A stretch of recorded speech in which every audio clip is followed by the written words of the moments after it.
Hey, what's going on, everybody? So the Lakers signed another undrafted free agent by the name of Chaundee Brown, a 4-year guy, a little bit older, 22 years of age, played for the Michigan State Wolverines under Juwan Howard, and this is a 43% three-point shooter. This is a spot-up shooter.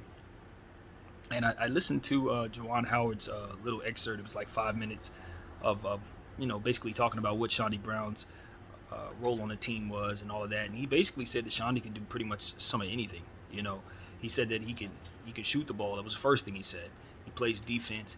He's good on both sides of the boards, and he's someone who had a high character. That's what he said. He talked about the person first before he got into the player.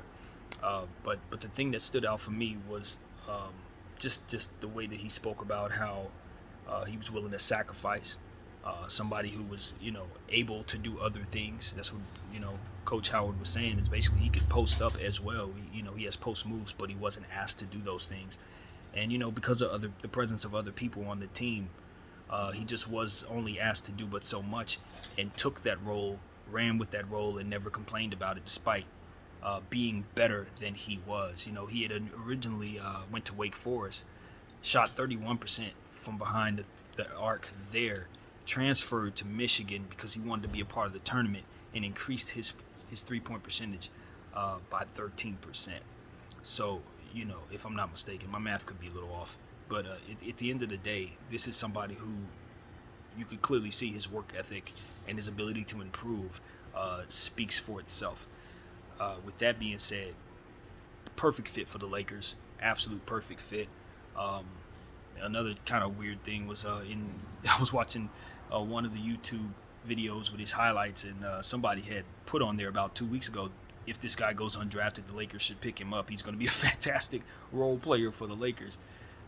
Very, very prophetic, but you could clearly see that he was exactly the type of player that LeBron James needs to play with. I mean, it wasn't a hard prediction, because this is the very thing the Lakers are going to need, especially being that KCP was going to be ultimately traded. You could clearly see where the need for a player like this is there. Who he reminds me of in watching him? Kendrick Nunn of the Miami Heat. That's who he reminded me of. Um, he also had a little bit of Tyreek Evans in him. Not so much his shooting style, but kind of how he moves around the court, how he looks down there, his body type. But he's more so of just a spot up shooter. When you think about Kendrick Nunn, catching passes, straightaway shot. This dude can hit shots from anywhere on the court. Basically, I watched his highlights. I don't think there was too many angles from which he didn't hit shots.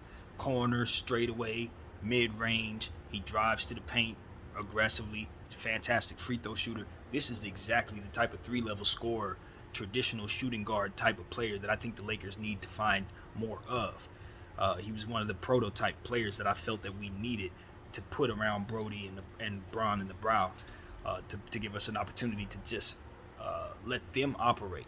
So, look, to be completely honest with you, looking at the players that the Lakers have drafted, or rather picked up, undrafted prospects that they've invited to camp or whatever, all four of the guys are studs.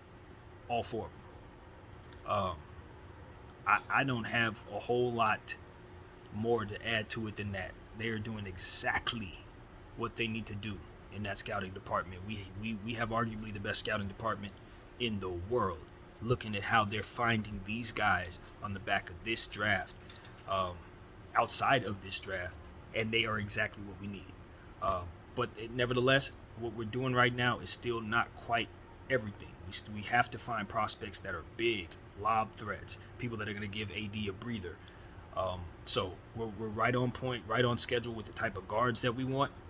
Now it's time to focus on getting some forwards and some centers. But let me tell you, these guards, these four guys, whoo, I'm so excited. I think all four of them have a chance to make the roster. Seriously, with each and every one of their skill sets, all four of them can shoot very well.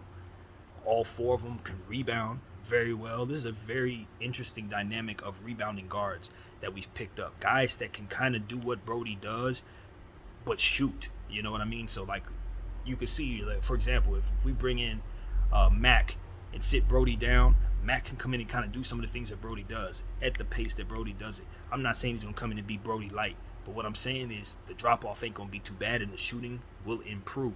So it's like, look, I don't know what kind of free agents we'll be able to get. Obviously, a lot of these guys will probably be pushed back to the back of the bench or into the G League. But if for some reason we pick up some players that can't shoot or are long in the tooth and are not able to make it through the season, I'm telling you right now, all 4 of these guys should be getting some regular season minutes at some point. All 4 of them. Not only should they make the team, but they should all have reasonable minutes. Because at the end of the day, this Laker team does not have any cap space. So whoever we pick up is going to be like Jeff Greens, Rudy Gays. These are guys that are going to miss games. You can 100% count on those guys not playing in every game. So there's going to be opportunities for these 4 players to come in and show us that they can shoot. And that's what we ultimately need from them more than anything else. Just hit your 3-point shots, hit your free throws, and that's it. That's it. So, yeah, congratulations to everybody in Lakerland. We're knocking this thing out of the park. I don't know if many people are paying attention to what I'm paying attention to, but for those who are wondering if the Lakers have the right things in mind, they do, and they're getting them. And, wow. Rob Pelinka, LeBron James, their legacy is going to be heightened if they're able to pull off this one. Because they have very little cap space to use. But if they keep finding gems like I'm seeing here, guys that fit right into what we do, guys that can keep pace, the league's going to have a hard time keeping up with us. They're going to be surprised at how good of a 3-point shooting team we are. They're going to be surprised. Because the Lakers went from having 3 players to about 7 players right now. If you want to count Marc Gasol, obviously he's on for another year with $2 million.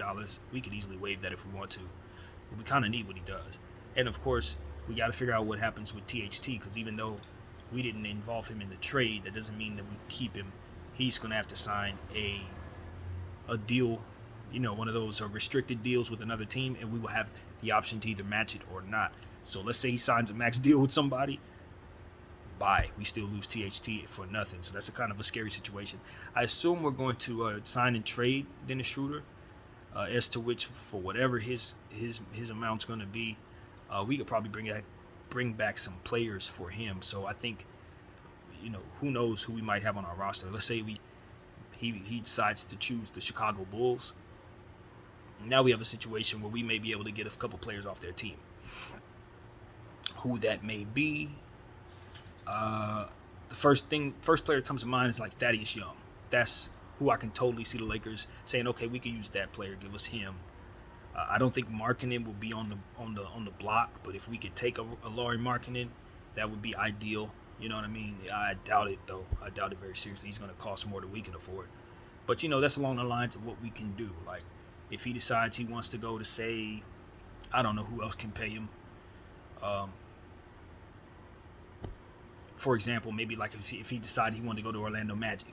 Now we can start looking at what's on their bench. See if maybe we can grab a guy like Terrence Ross.